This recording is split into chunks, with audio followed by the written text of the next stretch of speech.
안녕하세요. 저는 이제 막 결혼을 앞둔 30대 여성입니다. 저는 결혼을 함으로써 새 삶을 살게 된 사람 중 하나인데요. 그 말은 결혼하기 전에 제 인생이 파란만장했다는 뜻이기도 합니다. 신랑 쪽과 문제가 생겨서라고 생각하시는 분들이 계실 수 있어요. 그러나 아쉽게도 제 문제는 시댁 쪽이 아닌 친정 쪽에 있네요. 결혼을 앞둔 여성들의 고민을 들어볼 때면 시댁으로부터 겪는 갈등이 주된 이유던데 나쁜 시댁을 만났다면 그 또한 공감이 되는 고민이라 생각합니다. 그러나 저는 말씀드렸다시피 시댁이 아니라 친정이에요. 태어나자마자 성장 과정을 함께한 가족한테서 받는 갈등은 제 평생을 좌지우지할 만큼 큰 문제거리지 않나 싶습니다. 제 인생이야말로 정말 드라마 같다고 얘기할 수 있지 않나 싶어요. 영화 속에서나 만들어낼 법한 시나리오라고 생각했던 일이 제게 실제로 일어났다는 겁니다. 지금부터 들려드릴 제 사연이 전부 거짓 같겠지만 놀랍게도 실화라는 걸 염두하면서 감상해 주시길 바랄게요. 저는 대학에 입학을 했을 당시에도 학교와 집이 가까웠기 때문에 독립을 하지 않았던 사람입니다. 독립의 필요성을 못 느끼기도 했어요. 그래서 저의 가족, 부모님과 친언니와 함께 한 집에 살았죠. 친언니는 저와 5살 차이였는데 남들이 자매라면 되게 많이 싸우겠다고 사이 안 좋지 않냐고 묻는데 맞습니다. 저희 집도 다른 자매들처럼 많이 다투는 사이였어요. 주로 친언니가 저한테 시비를 걸어오는 터라 저도 참지 않고 덤비는 쪽으로 늘 다툼이 발생했죠. 생각해보면 한 번도 친언니와 싸우지 않은 날이 없던 것 같아요. 제 머리가 최대한 기억하는 과거가 유치원 때인데 언뜻 생각하는 그때의 잔상도 저는 항상 친언니한테 늘 미움을 받는 동생이었거든요. 자라나면서 저도 머리가 커지니까 그 괴롭힘의 기억은 선명하리만큼 깊게 남았고 당시 저와 친언니는 걷잡을 수 없을 만큼 감정의 골이 깊어져 버렸죠. 어디서부터 어떻게 화해를 하고 풀어나가야 될지 생각조차 할 수 없는 관계였습니다. 그건 저희를 보는 부모님도 마찬가지였어요. 저 또한 친언니와 잘해보고 싶은 생각이 없었습니다. 한 번도 친언니와 좋았던 추억이 없기 때문이었는지도 모르겠네요. 지금 생각해도 친언니는 저에게 있어 제일 가는 영악한 사람일 뿐 그리움이나 아쉬움 따위 없습니다. 친언니는 항상 저를 이유 없이 때리고 욕을 했는데요. 한 번은 부모님이 그걸 크게 혼낸 적이 있었습니다. 아마 제 기억으로 초등학교 저학년 때였던 걸로 압니다. 그때 제가 들은 친언니의 말은 언니가 저를 왜 미워하는지 알게 된 충격적인 진실이었다고 할 수 있겠네요. 내가 동생 필요 없다고 했는데 엄마 아빠가 마음대로 낳았잖아. 나는 동생 싫다고. 지금이라도 내다 버리고 싶어. 나중에 우리가 크면 다은이만 좋아하고 나는 거들떠도 안 볼 거잖아. 그래서 지금도 나만 혼내고 있는 거 아니야? 그런 거 아니래도 엄마 아빠는 너랑 다은이 똑같이 좋아해. 근데 네가 자꾸 다은이 못 살게 구니까 엄마 아빠가 너를 혼내는 거야. 네가 언니로서 다은이를 잘 챙겨야지. 싫어. 내가 왜? 나는 다은이 평생 동생으로 인정 안 할 거야. 내 입장에선 다은이가 주어온 년이야. 앞으로 무슨 일이 생기든 나한테 다은이는 주어온 동생일 뿐이라고. 그날 친언니가 아빠한테 굉장히 많이 혼이 났는데요. 친언니의 모진 말은 저를 기죽게 만들기 충분했습니다.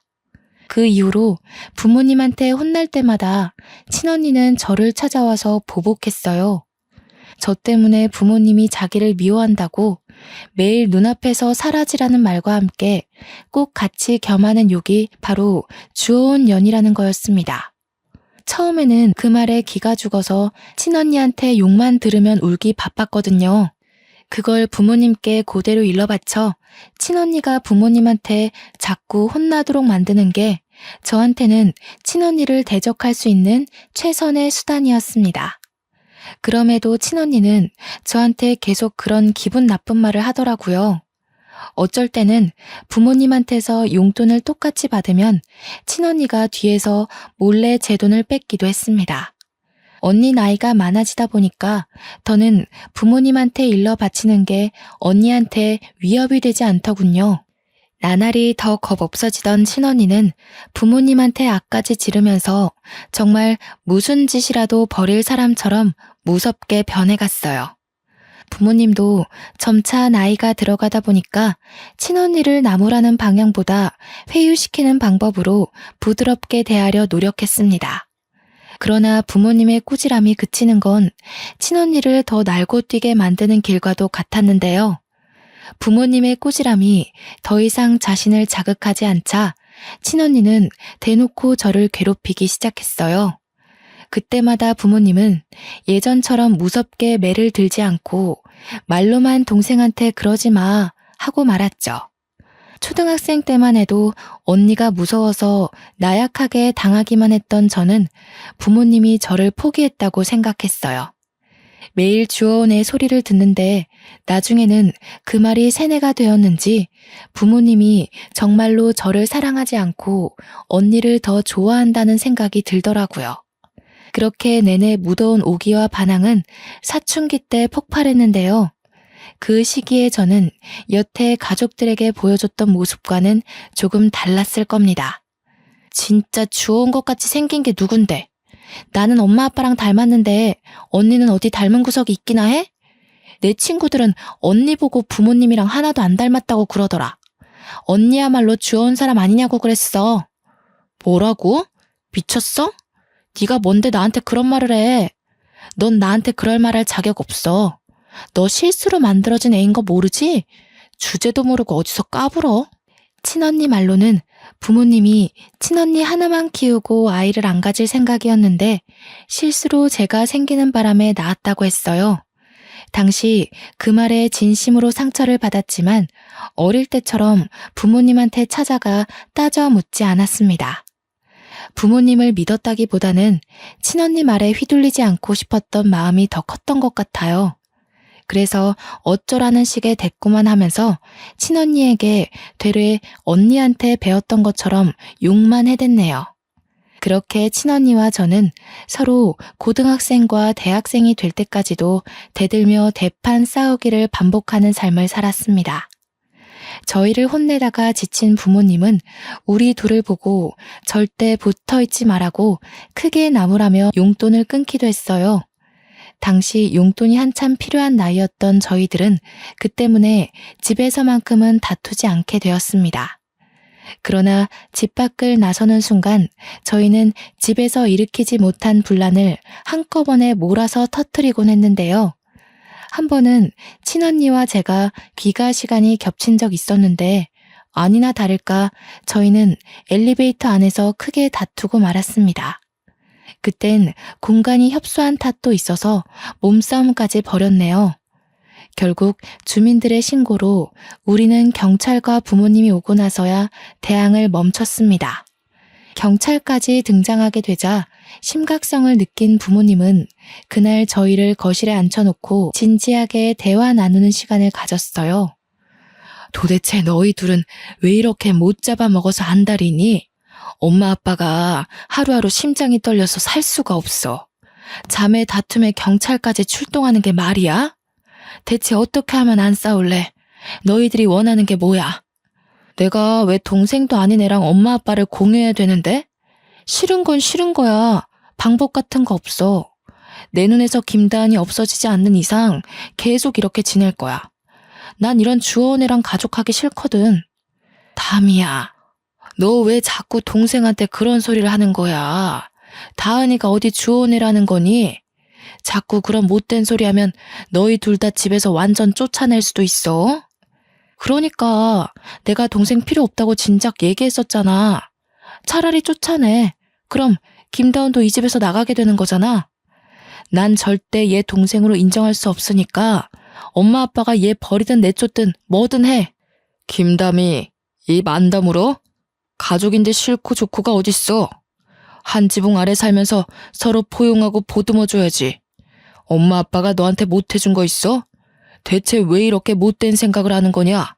꼴도 보기 싫으니까 방에 들어가. 친언니가 저더러 주워내라고 소리치는 건 내내 한결같았는데 그런 소리를 할 때마다 부모님은 날이 갈수록 상상외로 격한 반응을 일으키더라고요. 친언니가 하는 다른 폭언에 대해선 아무 말도 없다가 꼭 주워내라는 말에서만 민감하게 반응하셨어요. 한 번은 아빠가 성인이 된 친언니를 방에 데려가 딱딱한 매로 훈육을 시킨 걸로 알고 있습니다. 언니가 저를 때렸을 때도 그런 훈육은 없었는데 명절 때 친척들 앞에서 언니가 저한테 또 주워내라고 욕하는 바람에 혼났던 걸로 기억해요. 그 이후로 친언니가 아빠한테 과하게 혼났는지 저는 언니와 말 한마디 안 섞는 사이로 변질이 되었습니다. 그렇게 친언니가 대학을 졸업하고 취업을 위해 독립을 한 후에야 저희 집안에 평화가 찾아왔죠. 그 당시 부모님은 제 마음을 많이 들여다봐 주셨어요. 솔직히 저는 매번 친언니만 훈육하고 친언니만 보듬어줘서 저한테는 관심이 없으신 줄 알았거든요. 그런데 친언니가 없으니까 저한테 무한한 사랑을 베풀어 주시더라고요. 담이 말은 신경 쓰지 말거라. 엄마 아빠가 너를 주워왔을 리 없잖니. 혹시라도 언니가 한 말을 내내 담아두고 있다면 엄마가 직접 확인시켜 줄 수도 있어. 엄마 아빠는 너랑 담이랑 정말 똑같이 사랑해. 누구 하나 덜 해주고 잘해주고 그런 적 없어. 그런데 담이가 우리 다은이 태어나는 바람에 서운한 게 많았나 봐. 다은이가 언니 마음 이해해 줄 수 있지? 참, 혹시 담이가 우리 몰래 너한테 뭘 더 얘기한 건 없었니? 그냥 엄마 아빠는 언니를 더 좋아하고 나는 실수로 생긴 애라서 어쩔 수 없이 키우는 거라고 했어. 그래서 나는 엄마 아빠가 당연히 언니를 더 좋아하는 줄 알았는데. 어머나 세상에, 담이가 그런 말까지 했니? 아휴, 여보, 우리 첫째를 어쩌면 좋아. 담이가 왜 그렇게 심술을 부릴까? 우리가 담이한테 얼마나 많은 노력을 했는데. 친언니가 있을 때는 부모님의 심정이 어떤지 솔직히 생각해 볼 겨를조차 없었습니다. 그런데 친언니 없는 집안에서 부모님의 민낯은 그 어느 때보다 허약하고 언니에 대한 두려움을 가지고 있더라고요. 처음엔 친언니의 폭주족 같은 질주 본능이 무서워서 그렇게 친언니 걱정을 하는 건 줄 알았습니다. 저도 언니를 맞서 싸우고 대들긴 했지만 친언니가 무섭긴 했거든요. 그래서 부모님이 언니 걱정하는 걸 저는 그냥 시원찮게 넘겨버렸어요. 또 괜히 저까지 부모님께 걱정을 얹어주고 싶지 않아서 뭐든 더 혼자 해내려고 했었습니다. 그렇게 조용한 가정이 유지되던 어느 날 친언니는 명절 때도 잘 나타나지 않다가 결혼할 남자가 생겼을 때야 얼굴을 비췄는데요.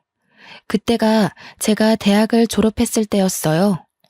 친언니 상견례 때에 부모님이 저더러 오지 않는 게 좋겠다고 해서 저는 일부러 참석하지 않았습니다. 친언니와 고등학교 이후로 만난 적이 없어서 다툼은 따로 없었지만 남자를 데리고 오랜만에 나타난 언니가 저에겐 인사도 안 하는 걸 보고 아직도 나한테 남은 앙금이 그대로구나 싶어 저도 굳이 상견례에 따라가고 싶지 않더라고요. 친언니 결혼식에만 눈에 안 띄게 참석했고 언니한테 축하 인사도 안 하고 나왔습니다. 이후 저는 취업에 성공해서 친정을 나오게 되었는데요. 직장 가까운 곳으로 독립을 하기 시작했습니다. 부모님이 친언니가 독립할 때와 달리 저를 알뜰히 살뜰히 챙기는 모습이었어요. 이제 집에 자녀들이 다 빠지고 없으니 적적하셔서 나를 더 걱정하는 건가 싶은 생각만 들었습니다. 저는 부모님이 마음을 조금이나마 놓았으면 해서 독립하고도 하루에 한 번씩 꼭 인사 전화를 했습니다. 얼마나 좋아하시던지 제가 친구들과 논다고 깜빡 전화를 잊었을 때는 꼬박 문자가 와 있었어요. 당연히 제게 무슨 일이 생긴 줄 알고 넣는 걱정 어린 문자였죠. 부모님은 저와 친언니를 낳고 한순간도 두 발 뻗고 못 주무셨을 텐데 독립하고 나서까지 부담을 주기가 싫더라고요. 그래서 저는 친구들 만나는 날엔 약속을 나가기 전 부모님께 일찍 전화를 드리곤 했습니다. 부모님 말 들어보니까 친언니도 종종 부모님께 연락을 하고 있는 것 같더군요. 아마 제가 결혼하지 않는 이상 저는 친언니 볼 일이 영영 없지 않을까 싶네요.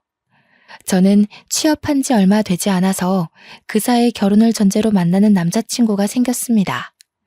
남자친구한테는 누나 한 명이 있는데 우연히 만났다가 첫인사를 나누게 된 적이 있거든요. 저보다 키도 크고 저와 달리 스타일도 강해서 솔직히 좀 무섭더라고요. 또 저는 친언니에 대한 트라우마가 있어서 저보다 나이 많은 여자에 대해 기본적으로 두려움이 있었습니다. 그런데 뜻밖의 누나 되는 사람이 제 가슴에 깊숙이 박힌 상처를 바로 깨트려 준 거 있죠. 초면이나 다름없는데도 제게 그렇게 친언니처럼 잘해주는 겁니다. 다은아, 오늘 언니랑 같이 백화점 갈래? 너 이틀 뒤에 생일이라면서 언니가 선물 하나 사줄게. 지나가다가 너한테 정말 잘 어울릴 것 같은 신발 하나 봤거든. 영훈이 이 자식은 네 생일을 임박해서야 알려주는 거 있지? 아니에요, 언니. 괜찮아요. 신경 안 써주셔도 돼요. 생일이 특별한 날도 아닌데요, 뭘. 그러지 말고 제가 맛있는 거 사드릴게요. 제 생일이니까 제가 영훈 오빠랑 같이 밥 쏠게요. 생일이 왜 안 특별해? 그리고 나 7살 어린 동생한테 밥 얻어먹을 정도로 능력 없지 않다? 내가 여자 동생들 너무 좋아하거든. 근데 다은이는 유독 여리고 예뻐서 눈에 딱 들어오네. 너 부담스러울까봐 이것저것 다 사주고 싶은 거 어렵게 참는 중이니까 내일 퇴근하고 시간 비워놔. 제가 남자친구와 결혼을 전제로 만나는 중이라고 했잖아요. 그렇다면 남편 될 사람의 누나는 곧 제게 시누이가 될 사람이지 않습니까? 시누이면 소문으로만 듣길 우리 친언니 못지않게 성가신 존재라고만 알고 있었는데 의외로 예비 형님은 완전 다른 존재더라고요. 친언니한테도 못 받아본 마음을 형님한테 받으니까 제가 더 몸둘 바를 모르겠고 언니의 사랑은 어떻게 받는 건지 어색해 미치는 줄 알았습니다. 그럼에도 한편으론 굉장히 좋고 든든한 기분인 거 아니겠어요?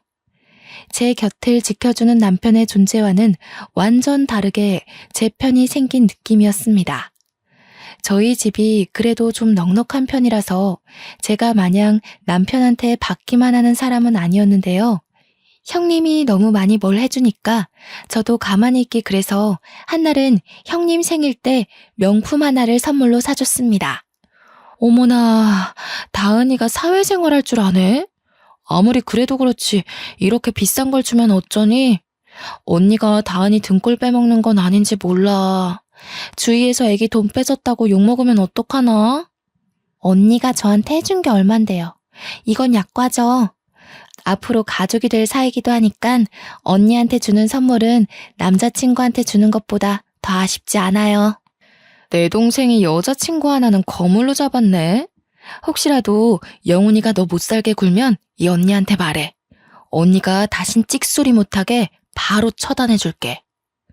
당시 형님과 저는 얼마 만난 사이도 아니었는데 그저 형님이 제 친언니였으면 좋겠다 생각한 적이 한두 번이 아닙니다. 그만큼 형님이란 존재가 제게 색다른 감정을 깨우치게 만들었다는 거죠. 남편도 제게 하루빨리 결혼하자고 조르던 시기였고 저 또한 시댁의 분위기가 너무 마음에 들었기에 결혼을 늦출 필요는 없다고 생각했어요.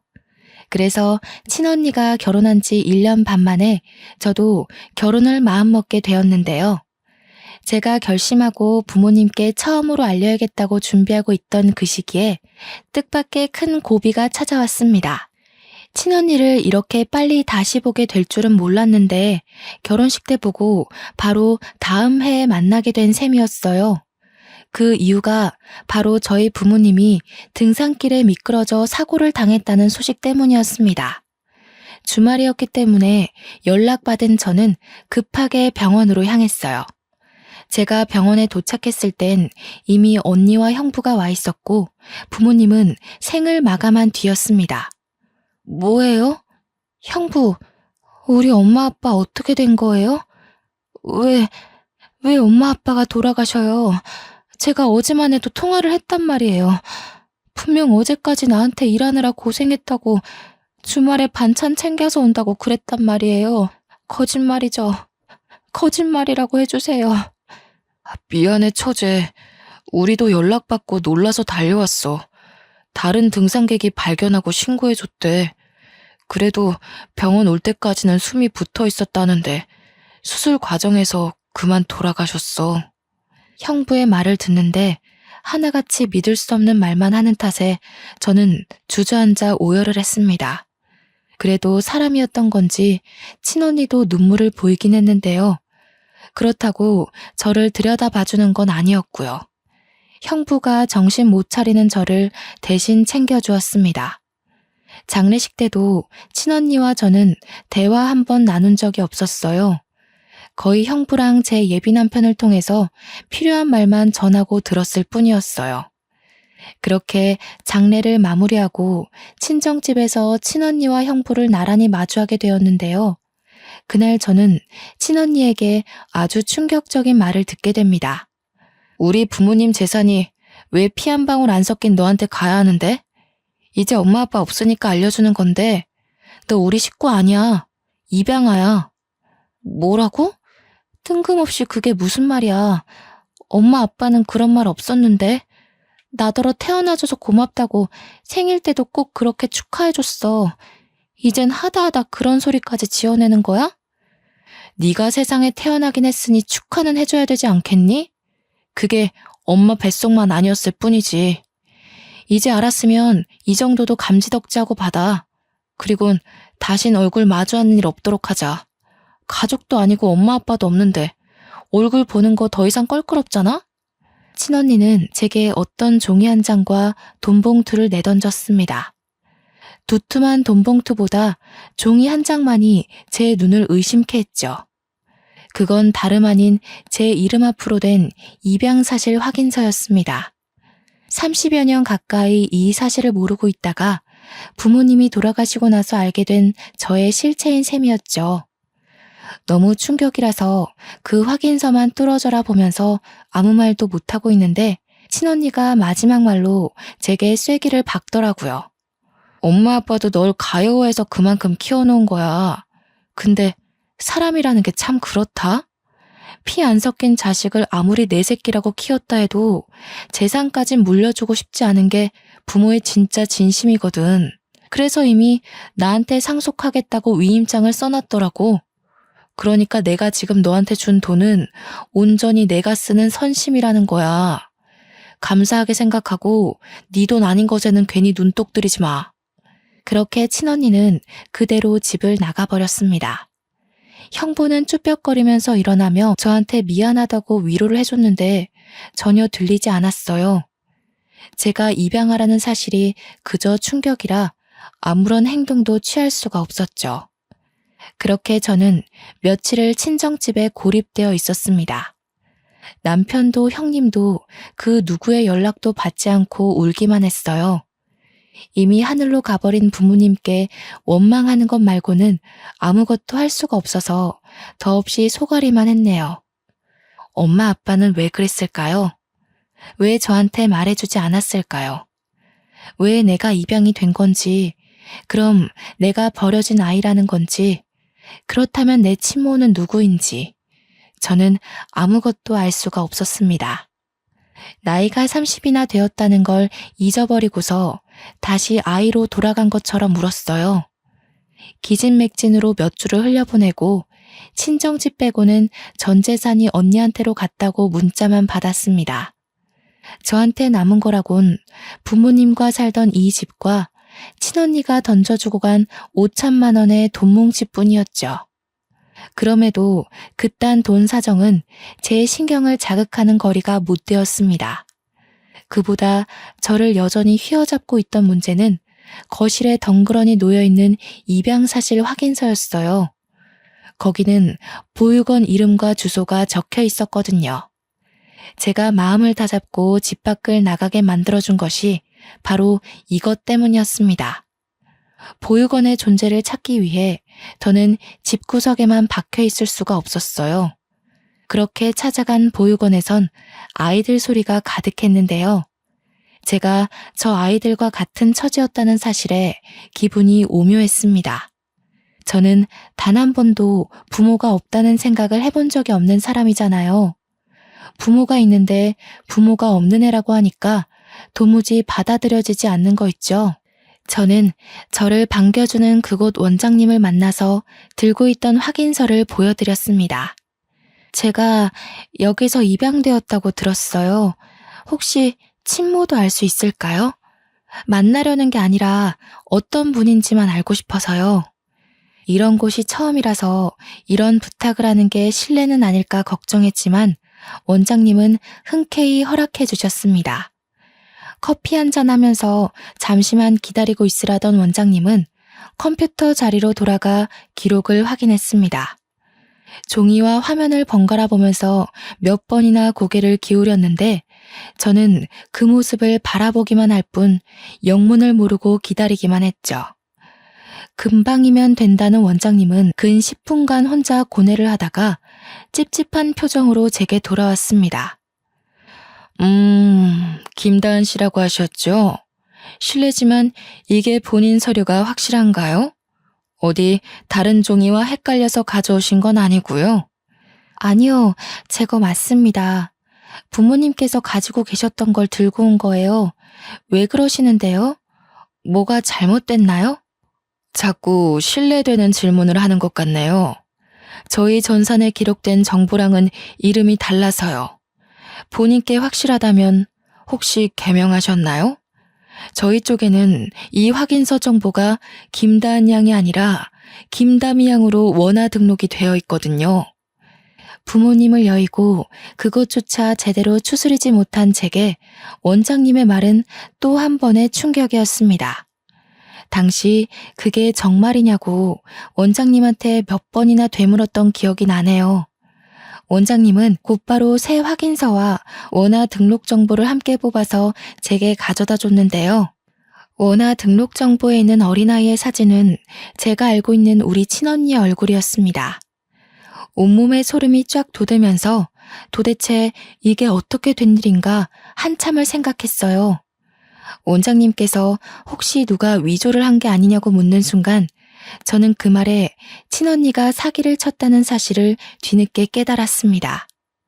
저는 원장님께 양해를 구하고 새 확인서와 원화 정보를 들고서 언니를 찾기 위해 전화를 걸려고 했습니다. 그런데 마침 남편한테 전화가 오더라고요. 제가 연락 없는 동안 가장 많이 걱정하고 시름시름 앓았던 사람일 겁니다. 그동안 아무것도 하기 싫은 마음에 걱정해주는 사람 생각도 못하고 남편 연락을 피했거든요. 저는 미안한 마음을 안고 전화를 받았습니다. 미안해 오빠. 내가 엄청난 사실을 알아버려서 한동안 아무 생각도 하고 싶지 않았어. 그래도 나 걱정해주는 오빠 생각해서 그러면 안 되는 거였는데 정말 미안해. 아니야. 무사하면 됐어. 나는 또 네가 부모님 그렇게 되고 극단적인 생각이라도 했을까봐 얼마나 마음 졸였다고. 목소리 들었으니까 됐어. 그래서 지금은 어딘데? 다은이니? 전화 받았어? 이리 줘봐. 다은아, 너 도대체 어떻게 된 거야? 언니가 얼마나 걱정한 줄 알아? 괜찮은 거 맞지? 너 지금 어디야? 언니한테도 정말 미안해요. 저 지금 친언니한테 가요. 이걸 모른 척 넘어가기엔 돌아가신 엄마 아빠가 너무 불쌍하잖아요. 남편과 형님은 저와 친언니 관계를 어느 정도 알고 있었습니다. 특히 제가 형님한테 제 친언니였으면 좋겠다고 하면서 직접 친언니와 많이 비교했기 때문에 형님은 친언니가 저를 얼마나 괴롭혔는지 아주 잘 아는 사람이었어요. 그래서 저더러 그 여시한테 왜 가냐고 성질을 그렇게 내더라고요. 혼자 거길 갔다가 무슨 꼴을 당하려고. 그 여자 성깔이 아주 괴팍하던데. 너 기다려. 혼자선 안 돼. 언니가 같이 가줄 테니까 집에서 딱 기다리고 있어. 제가 부모님 돌아가시고 연락이 끊겼던 이유를 설명했을 때만 해도 가슴을 쓸어내리며 무사한 것만으로도 감사하다고 말하던 둘은 친언니 얘기에서 불같이 행동했습니다. 이미 저와 통화를 하면서 집을 나서는 소리가 들리더라고요. 솔직히 혼자 가기 무서웠는데 둘의 도움을 받으니까 용기가 더 생기는 거 있죠? 저는 그렇게 친언니 집에 찾아가는 데 성공했습니다. 그것도 친언니가 아닌 형부한테 전화해서 알아낸 주소였어요. 제가 모든 사실을 알게 된 사정을 얘기하니까 형부가 난감해하면서 결국 주소를 알려준 거였습니다. 찾아간 친언니의 신혼집은 부모님 재산 덕을 봤는지 부자 동네에 자리하고 있는 주택이더라고요. 문도 형부가 열어줬던 터라 친언니는 아예 영문을 모르고 있었나 봅니다. 잠옷바람인 채로 저를 보자마자 당황하더니 금세 역정을 내더군요. 너 뭐야? 네가 여기가 어디라고 찾아와? 내가 다신 내 눈앞에 거슬리지 말랬지. 우리 더는 이렇게 마주할 식구 아니라고 했을 텐데. 설마 재산 못 받은 게 억울해서 온 거니? 내가 너한테 고작 그것만 억울하겠어? 부모님 돈으로 이렇게 좋은 집 얻어 살면서 양심의 가책 한 번도 느낀 적 없니? 내가 진짜 궁금해서 그래. 너 양심은 있긴 해? 지금 너라고 했어? 내가 너보다 5살은 많아. 건방진 게 감히 예의도 모르고. 여보, 당신이 문 열어줬어? 미친 거야? 내가 전현 찾아오면 상종도 하지 말고 경찰에 신고하랬잖아. 다은이가 다 알고 왔대. 내가 이럴 줄 알았어. 그러니까 솔직하게 밝히자고 했지. 작은 일도 아니고 어떻게 손바닥으로 하늘을 가리겠어. 형부는 이미 자포자기 상태였고 친언니는 그런 형부를 밀치며 무작정 저한테 다가오더니 제 어깨를 확 밀어버렸습니다. 뒤로 넘어지려는 걸 남편이 붙잡아주는 덕에 다치진 않았네요. 그때 저 대신 나서서 친언니를 사정없이 밀어버린 사람은 다름 아닌 형님이었습니다. 이 우라질년이 어디에 그 더러운 손을 대? 네가 그동안 우리 다은이 괴롭힌 주원년이니? 어쩜 생긴 것도 사돈 어른이랑 이렇게 딴판인지 몰라. 사돈 어른 사진만 봐도 우리 다은이가 아니라 너 같은 게 주원 자식이라는 거 세상 사람들이 다 알겠더라. 친언니보다 형님이 2살은 더 많았는데 형님도 친언니 못지않게 한 성깔 한다고 남편으로부터 듣기만 했거든요. 당연히 저는 그런 무서운 형님의 모습을 아직 본 적은 없습니다. 제겐 늘 다정하고 털털하기만 한 사람이었으니까요. 뭐야 이 여자는? 김다은, 아주 꼴값을 떤다. 왜? 혼자로 안 될 것 같으니까 지원군이라도 끼고 온 거니? 네가 여기서 뭘 더 할 수 있을 것 같은데? 안간힘을 써봤자 결국 네가 얻을 수 있는 건 아무것도 없어. 어처구니가 없네. 태생부터 거짓투성이라 그런지 생각하는 꼬락서니 마저 저렴하기 짝이 없구나. 너 같은 것들 때문에 착하고 선한 아이들이 고아라는 이유로 오해를 받는 거야. 뭐라고? 아까부터 이 여자는 누군데 남의 일에 끼어들어서 간섭이야. 김다은이 돈 주고 깽판 좀 쳐달라 부탁하던가요? 할 일 없으세요? 그래, 나 할 일이 너무 없어서 내 동생 지키는데 아주 혈안이 된 사람이다. 누가 우리 착한 다은이 피 빨아먹고 있다는 소문을 들었거든. 사기꾼 한 명 끌어내려고 냉큼 쫓아왔어. 형님이랑 친언니가 서로 덤비며 싸우려는 걸 형부와 남편이 말리느라 집안이 순식간에 난장판이 되었습니다. 그때 저는 친언니에게 다가가 제가 알고 있는 모든 사실을 밝히며 따져들었죠. 내가 입양하라고? 드라마 너무 많이 본 거 아니야? 요즘 세상에 그딴 거짓말을 하고도 언니가 무사할 것 같았어?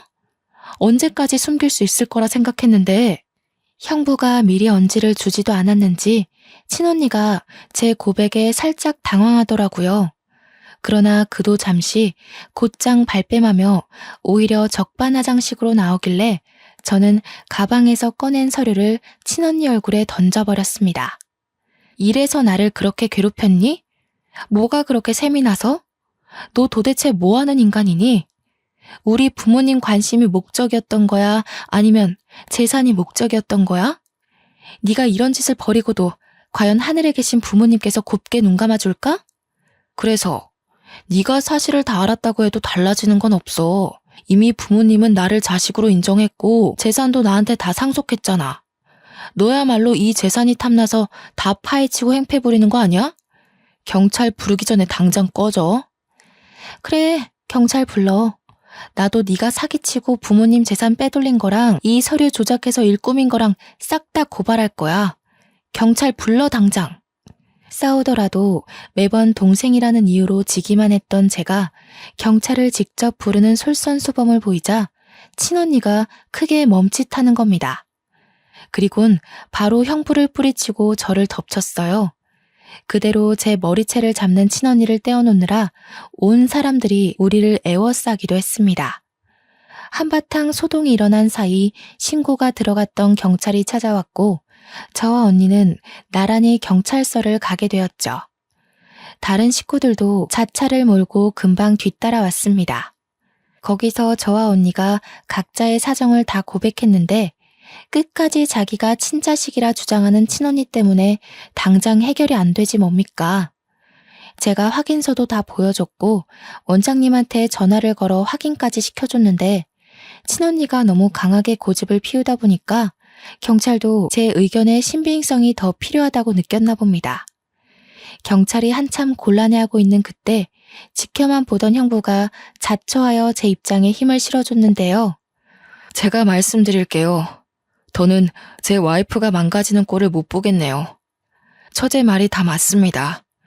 필요하시다면 와이프가 여태 처제 속이려고 진행했던 재산 과정에 대해서도 증언할게요.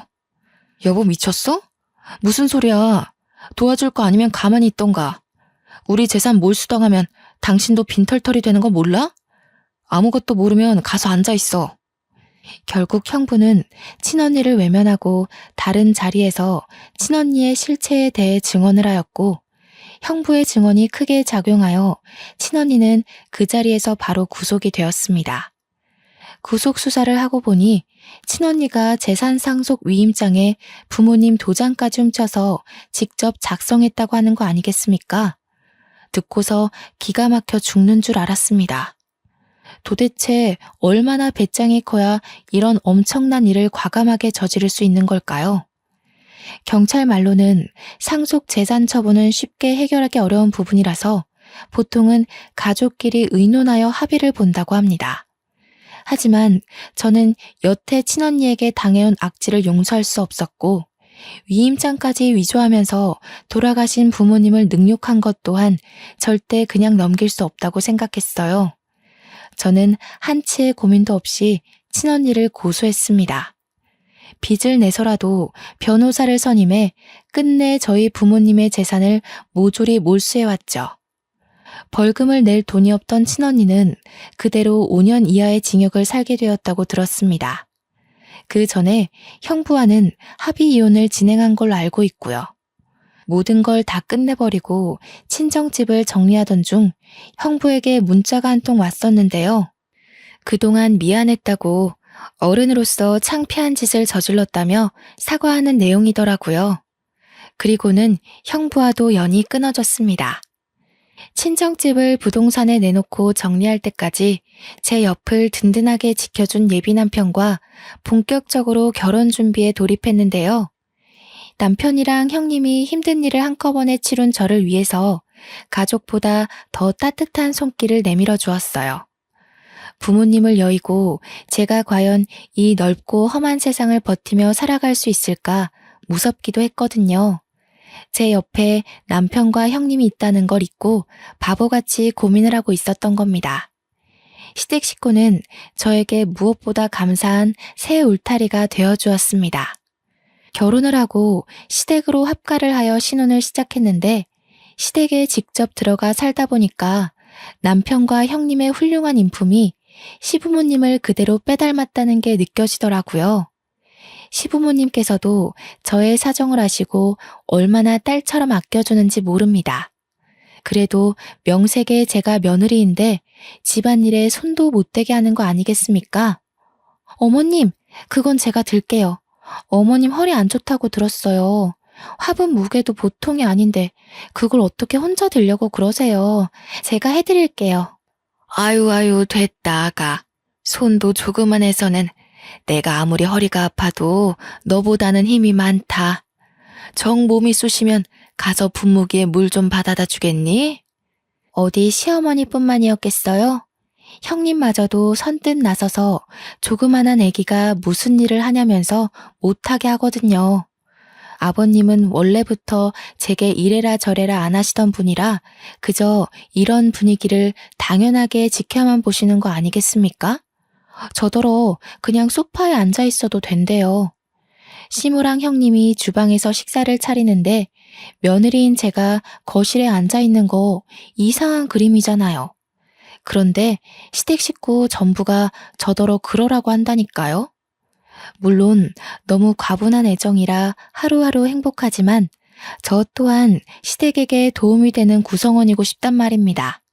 그래서 최근 찾은 방법이 묻지 않고 알아서 집안일에 손을 대는 것이었어요. 현재 눈치껏 며느리 노릇 중에 있습니다. 형제를 잃고 부모님을 잃고 세상에 홀로 남은 저를 기꺼이 품어준 시댁 식구들이 얼마나 감사한 존재입니까? 하늘에 계신 부모님께서 늘 그렇듯 제 걱정을 많이 했을 텐데 아마 시댁 식구들의 심성을 알고 이제 그만 안심하고 있지 않을까 싶습니다. 한편으론 부모님께 죄송하기도 하네요. 저한테는 친언니가 무척 미운 존재였으나 부모님께는 그래도 아픈 손가락 같은 자식이었을 거 아닙니까? 친언니가 감옥살이를 하게 된 것에 대해 마음이 무거울 수도 있겠다는 생각이 들기도 했습니다. 그 생각만 하면 저 또한 마음이 좋지 않은데 그럴 때마다 제가 무척 사랑하는 남편이 제 기분을 눈치채고 말없이 안아주더라고요. 그러면서 내 잘못 아니라고 자꾸 괴로워하면 자기가 장인어른 장모님 볼낯이 없다면서 저를 달래줍니다. 아마 남편이 있었기에 뭉그러진 제 마음이 금세 활기를 되찾지 않았나 싶어요. 지금은 너무 행복하게 아이 준비를 하고 있거든요. 하고 있던 일도 잠시 휴직 들어갔습니다. 올해 안으로 아이를 계획 중인데 얼른 좋은 소식이 왔으면 좋겠네요. 아이가 태어나면 또 다른 기쁨 속에서 하루하루 살게 되겠죠. 그날이 너무 기다려집니다. 어쩌다 생길 수 있는 기상천외한 일이 왜 하필 제 삶에 찾아왔는지 모르겠습니다. 솔직히 많이 힘들었고 모든 게 무너져 내리는 듯한 느낌에 제 인생을 많이 탓했었거든요. 그러나 긴 인생살이에 추운 겨울만 있는 건 아니라고 겨울이 끝나면 반드시 다가올 봄날이 있다는 걸 깜빡 잊고 있었습니다. 그간의 겨울이 너무 춥고 길었던 탓이겠죠. 그래도 이제는 인생에 봄, 여름, 가을, 겨울이 있다는 걸 알아버려서 춥고 시린 겨울을 또다시 마주하게 될 거라는 각오를 당연하게 생각하고 있습니다. 겨울이 당연하다면 봄이 오는 것 또한 당연지사가 아니겠어요? 그러니까 모두들 내 인생의 겨울이 길고 막막하게 느껴질지라도 그만큼 따스한 봄날에 차츰 다가가고 있다는 사실을 꼭 기억하셨으면 좋겠습니다. 이 세상에 풍파만 가득한 삶은 없거든요.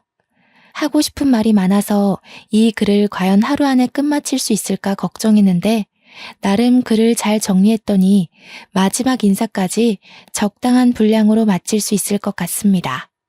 사연을 작성하는 동안 또다시 떠올린 과거는 아직도 마음이 아릴 만큼 선명한 아픔이지만 이 기회가 저한텐 너무 뜻깊은 시간이었어요. 앞으로 저는 강한 엄마가 되기 위해 계속해서 이 상처를 극복해 나갈 것입니다. 우리 모두 굳센 사람이 됩시다. 지금까지 제 이야기 들어주셔서 너무 감사드립니다.